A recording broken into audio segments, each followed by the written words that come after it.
This is Mira Business FM. It's the morning drive with me, Tim Elliott. If you're with us on the website, mirabusiness.fm, hello. If you're with us on YouTube or Twitch or Rumble, or maybe watching this on LinkedIn or Instagram or Facebook or X, I'm out of breath. Thank you for joining us. info@mira.fm is the email address to get in touch with the show directly, and also whatsapp.mira.fm. Type that in and you'll find us easily. Subscribe, let us know what you like, what you don't like. We can take it. There are broad shoulders in this building. Time to talk to Matthew Mansell now. He's the founder and CEO of Athlo, which is, I guess, fitness tech is where we're going. This is an app that launched in London in 2022. It's grown to partner with 150 gyms and studios. More than that, it's expanded into the UAE. And as Matthew says, aligning with the nation's innovation and well-being goals. Good to talk to you, Matthew. Thanks for joining us.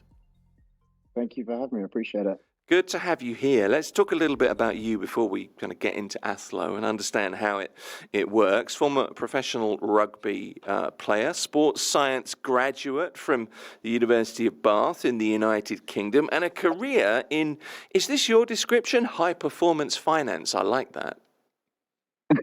That wasn't my description, but I'll take it. You can have that. Yeah. So my background, I played professional rugby at Bath when I was at university there, part of the academy, and then moved and left to a club in France called Auch, AUCH. I was there for 18 months, and that's when my rugby career ended. I realized I probably wasn't as good as I thought I was, or wasn't as good as I thought I was, and injured myself and moved back to the UK to finish my degree, and then kind of naturally fell into finance and asset management, and then family office, and then that's when Athlo was set up. Okay, and you're all about obviously getting back to fitness after rugby. It's clearly something that you love. So why, when, and I suppose also, what is Athlo? So Athlo is a app where you can access wellness, fitness, and sport through one single ecosystem. So there's not multiple different apps. The idea came from a kind of a personal challenge that I was facing. So when I moved back to the UK after my rugby career in France, I was working in finance, had kind of multiple memberships and kind of boutique class packages at different gyms and a tennis membership and what have you. And then when I left finance, I just couldn't financially justify that, those costs. And it was kind of during the growth of the sharing economy and those types of sectors and industries, and in hand with kind of friends of mine that worked in the industry, so gym owners and C-suite staff at some kind of large gym chains in the UK, it became really clear that there was some friction between a lot of the businesses that were operating in this space, like ClassPass and some others, that were cannibalizing a lot of their kind of membership base. And we came up with what is now Athlo, which kind of from an operator standpoint, a venue standpoint, is a kind of a support system in the truest term. We don't cannibalize the members, because we have a resale functionality which increases retention of the members, so they get the venues get a increased customer lifetime value from their members and their consumers. And then from a value proposition, the value proposition for our users is very similar to that of ClassPass and Privily in this region, but without a subscription. So subscription fatigue is a real thing now, especially post-COVID. People are fed up of paying for things that they don't use, and understandably so. So that's kind of our area of target market. I've seen it described, Matthew, as the Airbnb of fitness, which is kind of a marketplace in a lot of ways, isn't it? Yeah, it is. Yeah, we are. I mean, so the marketplace is the resale functionality side of it that we have. Yeah. So we have the access side where you can pay per booking that you make. Now, when we partner with an operator or with a venue or brand, we integrate with the booking system of that operator, and then in partnership with the venue or the brand, we allow that resale functionality. So we do this in partnership with the operators. This is not kind of done without any of their, kind of decision making or input or anything. But we've seen huge benefits from it, not just from a customer retention standpoint, because one of the biggest challenges within any membership model is retaining your members. Yeah. Yeah. So customer acquisition costs, especially in the wellness industry, tend to be about 10 times more expensive than it is to keep your members. So just from a purely kind of financial standpoint, it makes sense to invest your time and energy into keeping your existing members happy.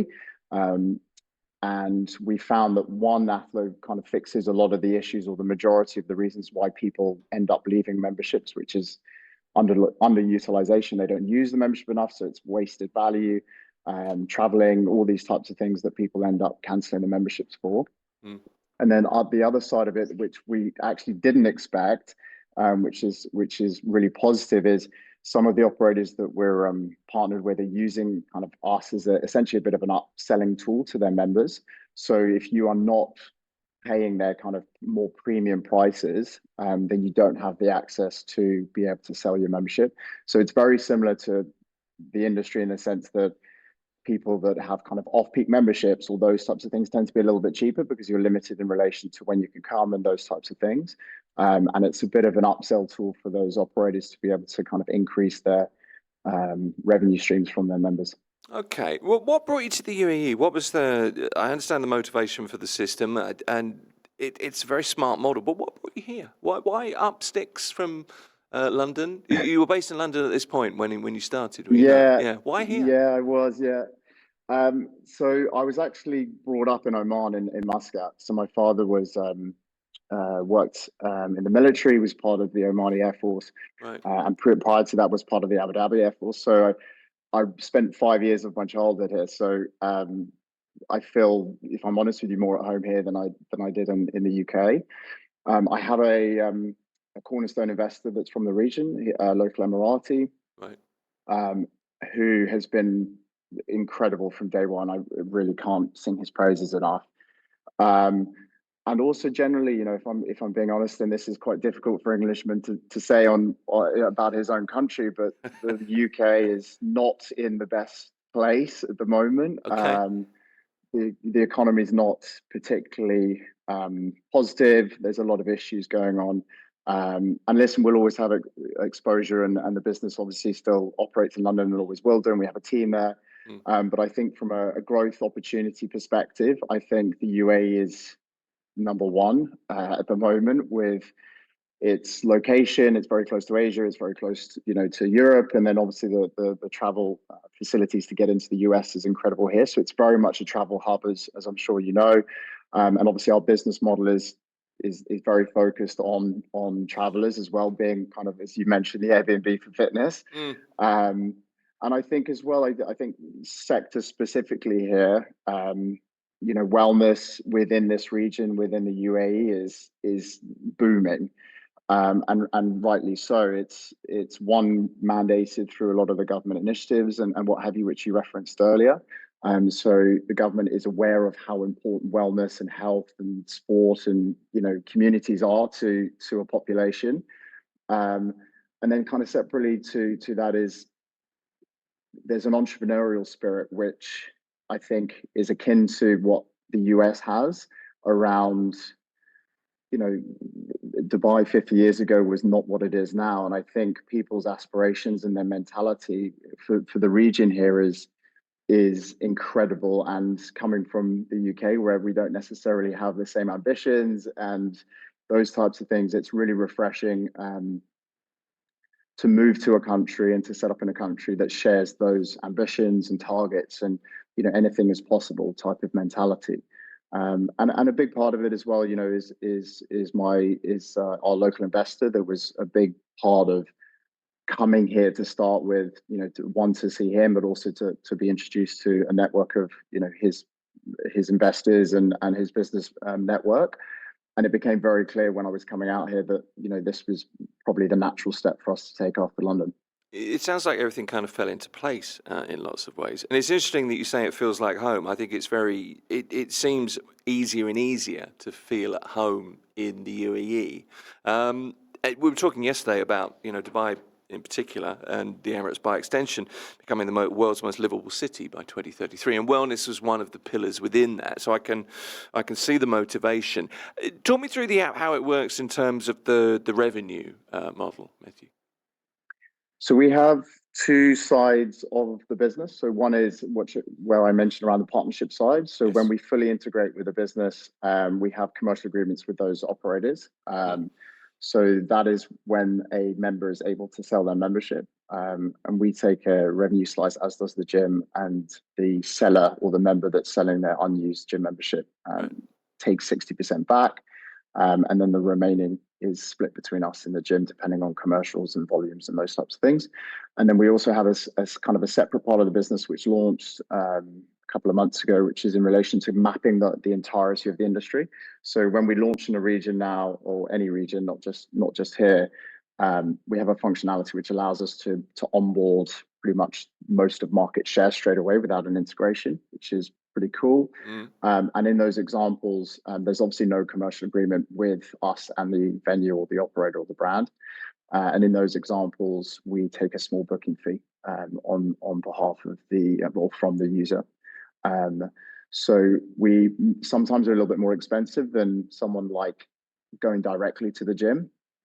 But the benefit of us is that we're able to map the entirety of the sector within one app. So rather than having to jump between Google Maps and then clicking into websites, finding out the prices, jumping back out, we centralize everything. And we obviously, you can search via, paddle or golf or, Pilates, yoga. I'm not sure what your forte is from a workout standpoint. Pilates is my life. Let me tell you, he lied unconvincingly. But I mean, so that means if there was a class on near you, you're at work, you're not at home, but your gear's in the car, you could just book and go because you've got that kind of sharing model.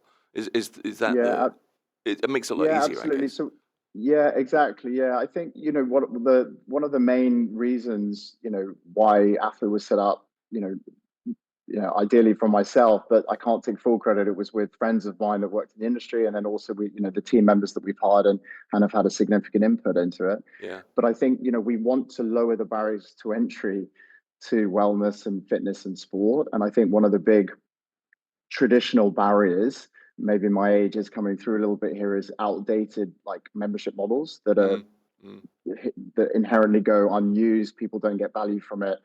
And that's where the gym suffers, the operator suffers, because they lose this consistent, reliable revenue.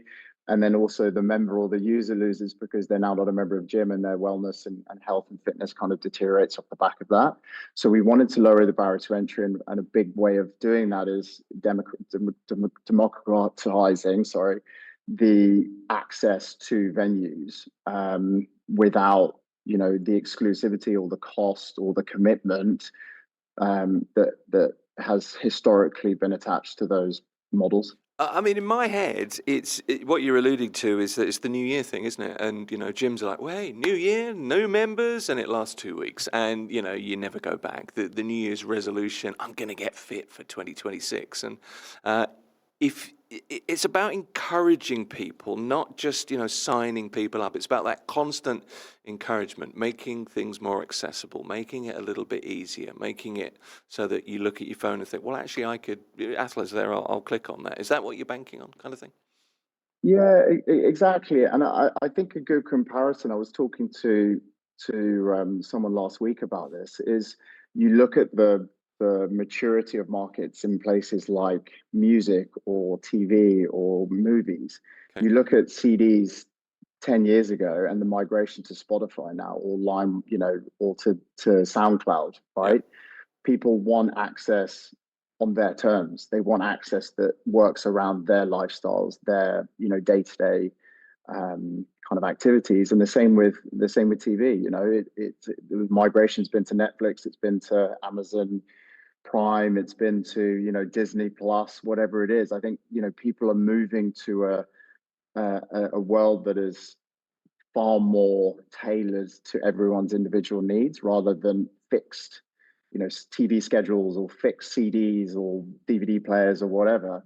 And I think, that progression within the wellness industry is certainly happening. We know that the data that we have from our early data within the region, that especially in Dubai, our early adopters are using us for yoga on Monday, and then Pilates on Tuesday, and then a HIIT class on Tuesday night, and then a recovery session on Wednesday morning at another location. So people are choosing the best of the best each time they make a booking, and they're not that kind of commitment to one venue. One isn't happening anymore. And part of the reason for that is a lot of these operators don't offer a 360 solution. So they specialize in Pilates, or they specialize in yoga, or they specialize in just being a standout gym where you can go and train on your own. And people are, especially the younger generations that are coming through, they have more disposable income because they're not drinking. It's a huge part of culturally a movement towards wellness and fitness, which is incredible. And I think that will pay dividends in reduced healthcare costs and all those kinds of things from a governmental standpoint in the future. But the data is really clear that people want to curate, they want to build their own routines around their lifestyle commitments and around, day-to-day life. Yeah, I mean, there's been a huge cultural shift, hasn't there, basically, in the last few years. Gyms are, look, my son's 22. Gym is it's just in the same way as I would go to the cinema once a week. He's in the gym 4 or 5 days a week. It's just part of his existence. A very different thing now.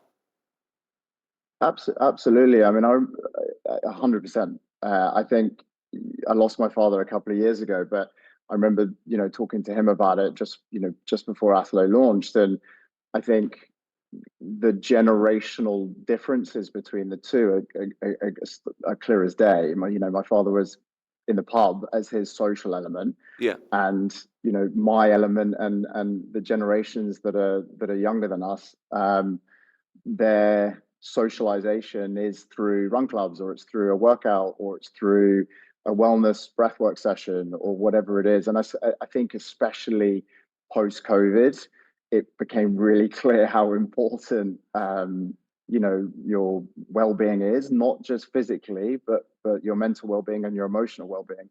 In-person activities are up 60% from pre-COVID numbers. So COVID not just explained to us how important our physical health is, but it really cemented how important emotional connection, emotional health, mental health is. And I think that comes from in-person experiences. So this kind of symbiotic relationship between on-demand tech that provides in-person experiences and in-person connections is kind of where we sit as a business, but it's really clear that's where the market is going. So I'm super excited. We have our official launch next week in Dubai. We're going to be launching both in Dubai and Abu Dhabi to start with. But I'm incredibly excited. I think just from a personal standpoint, I've been really taken aback by how welcoming the country one as a whole is, but also as well specifically the wellness sector. I think there's coming from the UK, where there's a bit of a tall poppy syndrome mentality that us British tend to have, unfortunately. But then also on top of that is this kind of competitiveness, which I think is healthy, and it builds resilience and all those types of things. I think it's an important part. But coming here, someone mentioned to me the other day, the people at the top are collaborating and the people at the bottom are competing. And I think that's such a nice, precise way of explaining the difference between other cities or other nations and the UAE, and I've it's been humbling, honestly, to be welcomed in so openly by everyone in this sector, and I'm just super excited to launch next week. Well, you said earlier can-do attitude, and there's no doubt about that. There's a great deal of encouragement for people wanting to come and do something, to contribute, as there should be.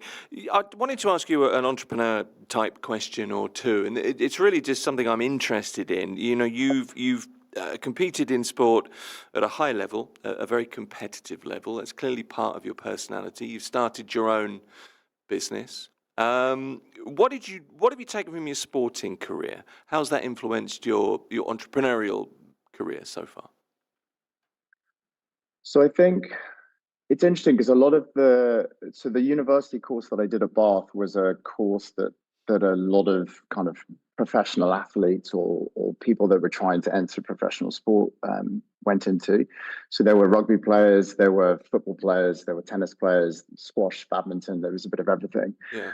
And it was kind of the first point in my life, really, when I was 18, 19, where I'd realized and saw the stark differences between team sports and Okay. individual sports, and the characteristics, the difference between the characteristics of the two.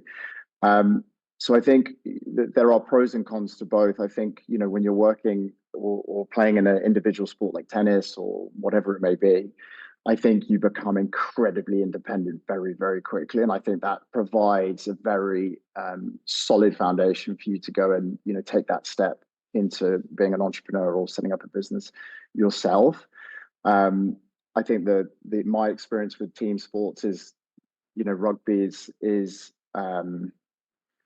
you sacrifice yourself for the greater of the team. And I think that's Mm. been a huge kind of basis of my leadership, my support for the team. And I think that humble background of, running onto a rugby pitch in the pouring rain in the freezing cold in the winter, and, sacrificing your body at the end of the day for the better of the team and the result, is the leadership kind of style that I've tried to embrace and lead from the front with. Um, I think everyone's journey is different, and I don't think there's necessarily a playbook, so to speak, around this. And I listen to podcasts and what have you, and everyone talks about, this is what you need to do, and this works and this doesn't work. But especially when you're building a business that hasn't existed before, Mm. and you're building something from the ground up, there is no playbook. That's the challenge, right? If there was a playbook, then you would just follow the sheet of what to do, and the business would be a success. But it doesn't work like that, and life doesn't work like that. So I think you need to lean on your strengths, and you need to be self-aware of what your strengths and what your weaknesses are. When I set Athlo up, my background was not tech, so that was a weakness, Mm. and that meant hiring a team and hiring people to lead that element of the business, and being able to kind of hold my hand, so to speak, to kind of teach me and upskill as quickly as I possibly can. And that's still something I'm really passionate about, because I think learning is incredibly important and I love learning. So I think it's very dependent on someone's background, what the business is, but then also just the first thing is being aware of what your strengths and weaknesses are, and being honest about that. Because I think a lot of people say, my weakness is I work too hard, or I all of those types of things, but that's the type of thing you say in a job interview when you're trying to impress someone. I think you need to be Oh yeah. pretty honest with yourself. Oh yeah. I'm really passionate about data entry. As you know, those are the things, and they're generally not the truth. One more question for you. We've got a minute or two left. What's the grand scheme here? Is there is there an evil mastermind in Matthew Mansell aching to get out? World domination? No, I think, for the region, I'd like to lower the barrier to entry, as I said, for wellness. I think there's a huge opportunity here, especially with the MOHRE around the emiratisation goals that they have. I think we can make a significant impact very, very quickly. So that's the first thing. And I think from like a North Star perspective, I'm a little bit fed up of cliches, but I think our North Star as a business is further expansion internationally and geographically. And I think it's an interesting time at the moment, geopolitically, around tariffs and bits and bobs, just to touch on one topic, and without going into any opinions. But I think that plays really nicely into the GCC as a whole, not just the UAE. I think there's huge potential here within the region. But from a business perspective, one is our kind of short-term focus is really embedding ourselves in the region, building out our community of users and our community of operators and partners. and then we'll kind of look at next steps and strategies that we have for internationalization.